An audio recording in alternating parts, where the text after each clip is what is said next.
Hi everyone, I'm Athena, and today I'm going to introduce you to carbohydrate vaccines. So just a bit of historical background, the idea of vaccines goes all the way back to 1796 with Edward Jenner's discovery that inoculation with cowpox could also protect humans against smallpox. But it was only in 1923 that carbohydrates were first considered as vaccine targets, with Heidelberger and Avery's discovery that they could also elicit an immune response. So what's really important to keep in mind is that many pathogens and malignant cells, like cancer cells, have a unique oligosaccharide structure on their cell surfaces, making these sugars promising vaccine targets. And the goal of carbohydrate vaccines is to teach our immune system to recognize these carbohydrates and to mount an effective immune response against them. So one of the challenges that these vaccines have is poor immunogenicity, and that's because oligosaccharides trigger T-cell independent immune responses that are typically limited to IgM or short-lived IgM antibodies.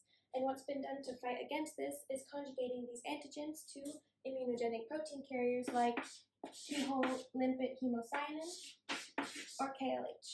So let's take a look at how this works.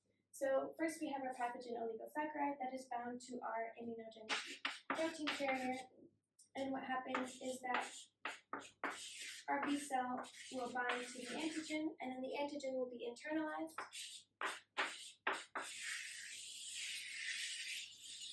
Like so. And then once it's internalized, KLH will be degraded into peptides. And these peptides will be presented on MHC class 2 molecules, like these. And then this peptide MHC2 complex will then be presented on the B cell, like this.